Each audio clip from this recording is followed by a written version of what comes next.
நம்ம tech for you சேனலில் இன்றைக்கி என்ன அப்லோட் பண்ண போகிறோம் அப்படின்னு பார்த்தீங்கன்னா, ரீசெண்டாக சிலர் கேட்டிருந்தாங்க, நோக்கியா கீபோர்ட் ஃபோனுக்கு வந்து ஏர் ஸ்பீக்கர், அதாவது ஏர் ஸ்பீக்கர் கேமரா பக்கத்தில் இருக்குது, இந்த ஏர் ஸ்பீக்கர் வந்து எடுக்கலை அப்படின்னு சொல்லியிருந்தாங்க. அதுக்கான சொல்யூஷன் எப்படின்னு கேட்டிருந்தாங்க. ஸோ அவங்களுக்கு இன்றைக்கி நம்ம சொல்ல போகிறோம். இதுதான் ஏர் ஸ்பீக்கர். இப்போ நம்ம எடுத்துருக்க மொபைல் நோக்கியா 215, இது கேமரா பக்கத்தில் மேலே இருக்கும். இப்போ நம்ம மல்டிமீட்டர் எடுத்துக்கலாம். மல்டிமீட்டரில் நம்ம ஃபஸ்ட்டு கிரவுண்டை செக் பண்ணோம். இது பாசிட்டிவ், இது நெகட்டிவ், இது கிரவுண்டு. இப்போ கிரவுண்டு வருது, கிரவுண்டோட ஃபில்டரை நம்ம செக் பண்ணுறோம், கெப்பாசிட்டி ஃபில்டரை. ஸோ அது ஷார்ட்டில் இருக்குது. ஸோ ஃபில்ட்ரு வந்து பாசிட்டிவ் வந்து ஃபில்ட்ரு வந்து நமக்கு சப்ளை கிடைக்கல. இப்போ நெக்ஸ்ட்டு சப்ளை நமக்கு ஸ்பீக்கர், மெயின் ஸ்பீக்கர் கிடைக்குதான்னு பார்க்குறோம். கிடைக்குது. பாசிட்டிவ் நெகட்டிவாக மாற்றி வைக்கிறேன். ஃபுல்லி ஷார்ட்டு தான், மொபைல் ஃபுல்லி ஷார்ட்டில் இருக்குது. ஸோ இது வந்து வாட்டர் டேமேஜ் ஆகி இப்போ கிட்டத்தட்ட ஒரு 3 மாதத்துக்கு முன்னாடி வாட்டர் டேமேஜ் ஆச்சு அப்படின்னு சொல்கிறாங்க. இப்போ பார்த்தோம் அப்படின்னா நம்ம ஸ்பீக்கர், ஏர் ஸ்பீக்கர் ஃபோக்கஸ் ஆகலை. கேமரா, மொபைல் கேமராலாம் ஷூட் பண்ணுறேன், அப்கிரேட் ஆகலை நம்ம. ஸோ இப்போ மொபைலை கொஞ்சம் ஃபில்டர்கிட்ட க்ளீன் பண்ணிக்கலாம், ஓகேவா? ஃபஸ்ட் நம்ம க்ளீன் பண்ணிக்கிட்டு இப்போ என்ன பண்ணலாம் அப்படின்னா, ஃபுல்லாக நம்ம சுரண்டி விட்டு ஃப்ரீசர் வச்சு க்ளீன் பண்ணிடுவோம். க்ளீன் பண்ணிட்டு அந்த ஃபில்ட்ரு இருக்கும் நமக்கு வந்து ஃபில்ட்ரு, நான் உங்களுக்கு ஃபோட்டோஸ் வந்து வீடியோஸ் கடைசியில் உங்களுக்கு ஃபோட்டோஸ் நான் வந்து காட்டுறேன். வீடியோஸ் இடையிலையும் உங்களுக்கு ஃபோட்டோஸ் வரும். அந்த ஃபோட்டோஸில் ஃபில்ட்ரு எதுன்னு நான் போட்டிருக்கேன். அந்த ஃபில்டரை வந்து நீங்கள் ரிமூவ் பண்ணுங்கள்.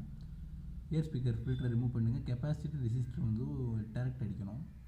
அது உங்களுக்கு நான் சொல்கிறேன், எப்படின்னு சொல்கிறேன். இப்போ பார்த்தோம் அப்படின்னா அதை நான் ரிமூவ் பண்ணிக்கிட்டு இருக்கேன். ஓகே, 2 ஃபில்டரையும் ரிமூவ் பண்ணிட்டேன். இப்போ பாருங்கள், வீடியோஸில் பாருங்கள், அந்த 2 ஃபில்டருமே அந்த இடத்துல இருக்காது. இப்போ பார்த்தீங்கன்னா டம்மியாக இருக்கும். ஸோ ஃபில்டர் ரிமூவ் பண்ணிட்டீங்களா? ஸோ ஃபில்டர் ரிமூவ் பண்ணிட்டு என்ன பண்ணணும் அப்படின்னா, நீங்கள் இப்போ உங்களோட இப்போ ஃப்ளோயிங் யூஸ் பண்ணி வந்து, அதாவது நீங்கள் வந்து ஃபில்டர் எடுக்கிறதுக்கு வந்து நீங்கள் டேரெக்டாக சர்வீஸ் உங்களுக்கு தெரிஞ்சு இல்லை எக்ஸ்பீரியன்ஸ் இருந்தால் மட்டும் நீங்கள் ட்விசரை வச்சு ரெசிஸ்டர், கெப்பாசிட்டர் அண்ட் ஃபில்டரை காட்டுங்க. நீங்கள் டேரெக்டாக அப்ளை பண்ணுறது உங்களுக்கு சாதாரண அப்ளை பண்ண முடியாது. டேமேஜ் ஆகிடுச்சுன்னா மதர் போர்டு வேஸ்ட்டாக போயிடும், உங்கள் ஏர் ஸ்பீக்கர் லைன் டேமேஜ் ஆகிடும். அதுக்கு நீங்கள் என்ன பண்ணணும், ஃப்ளோயரோ இல்லை ஹீட்ரோ, அதாவது சால்ட்ரிங் மிஷின், இதை வச்சு நீங்கள் ரிமூவ் பண்ணிக்கங்க. ஸோ இப்போ சால்ட்ரிங் மிஷினை நான் இன்க்ளூட் பண்ணிட்டேன். ஸோ சின்ன சால்ட்ரிங் மிஷின் ஆல்ரெடி ஹீட்டிங்கில் இருக்குது, பட் அந்த சால்ட்ரிங் மிஷினை வச்சு நீங்கள் பண்ண முடியல. ஸோ பெரிய சைஸ் சால்ட்ரிங் மிஷினை வச்சு யூஸ் பண்ணிங்கன்னா உங்களுக்கு ரொம்பவே ஈஸியாக இருக்கும். பெரிய சைஸ் சால்ட்ரிங் மிஷின் ஹீட் போட்டேன். ஸோ இந்த ஹீட்டிங் மிஷினை வச்சு நீங்கள் என்ன பண்ணணும் அப்படின்னா, நான் இப்போ உங்களுக்கு நான் இடையில வீடியோஸ் இடையில உங்களுக்கு ஃபோட்டோஸ் வரும். அந்த ஃபோட்டோஸில் நான் எங்கேருந்து எங்கே, அதாவது 2-1 ரெசிஸ்டர் அப்படின்ற ஒரு மாடலுக்கு ரெசிஸ்டர்லேருந்து உங்களுக்கு டேரக்ட் ஜம்பர் நீங்கள் எடுத்து ஏர் ஸ்பீக்கர் வேல கொடுக்கணும். ஸோ ஓகேவா? இந்த ஏர் ஸ்பீக்கர் வே எங்கே இருக்குன்றது நான் உங்களுக்கு அதில் மார்க் பண்ணியிருக்கேன். ஸோ ஓகே, நீங்கள் வீடியோஸை வந்து இப்போ கண்டினியூஸ் பண்ணுங்கள். நான் கொஞ்சம் ஸ்கிப் பண்ணிக்கிறேன். வீடியோ ஸ்கிப் பண்ணியிருந்தேன். இப்போ வீடியோ ஸ்கிப்பிங்கில் பார்த்தீங்கன்னா நான் வந்து டேரக்ட் லைன் அடிச்சிட்டேன். இப்போ டேரக்ட் லைன் நான் அடிச்சிருக்கிறது எங்கேன்றதை உங்களுக்கு நான் ஃபோக்கஸ் பண்ணி காட்டுறேன், பாருங்கள். நம்ம சேனலில் வந்து சப்ஸ்கிரைப் பண்ணிக்கோங்க, கூட பெல் பட்டனை கிளிக் பண்ணிக்கோங்க. புது அப்டேட்ஸ் உங்களுக்கு கண்டிப்பாக கிடைக்கும். முடிந்த வரையும் என்னால் உங்களுக்கான வீடியோஸ் ஷூட் பண்ண முடியும்னு பார்க்குறேன். ஏன்னா நம்மளோட ஸ்டாண்டு, நம்ம வந்து கேமரா ஸ்டாண்ட் வாங்கவில்லை, ட்ரைபேட் வாங்கணும்.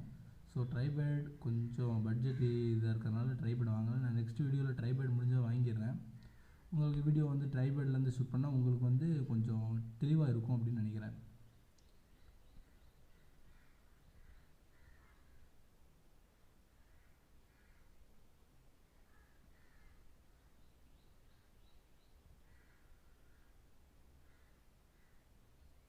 ஓகே, வெயிட்டிங் பண்ணிகிட்ருக்கேன்.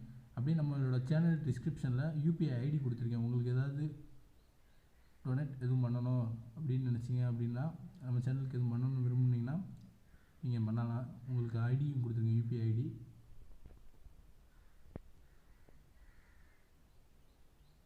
ஓகே, இப்போ பார்த்தோம் அப்படின்னா நான் லிங்க் அடிச்சிட்டேன். ஸோ ஏன் உங்களுக்கு இந்த வீடியோஸ் காப்பிக்க முடியலன்னா, எனக்கு கொஞ்சம் ரொம்ப கேமரா வந்து கரெக்டாக இல்லை.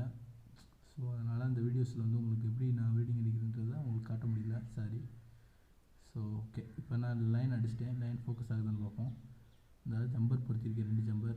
சாரி ப்ரோ, ஃபோக்கஸ் ஆகலை. ஸோ மன்னிச்சுக்கோங்க, ஃபோக்கஸ் ஆகலைனால நானும் கேமரா கிளிக் பண்ணி பார்த்துட்டேன், ஃபோக்கஸ் ஆக மாட்டேன்டுது. ஸோ ஓகே, ஜம்பர் அடிச்சிருக்கேன் தெரியுது உங்களுக்கு, 2 ஜம்பர். உங்களுக்கு நான் ஃபோட்டோஸை நான் எடிட் பண்ணி போட்டுறேங்க பாருங்கள். இதுதான் இந்த ரெட் கலரில் இருக்கிறத ரிமூவ் பண்ணிக்கோங்க, க்ரீன் கலரில் லைன் அடிச்சுக்கோங்க.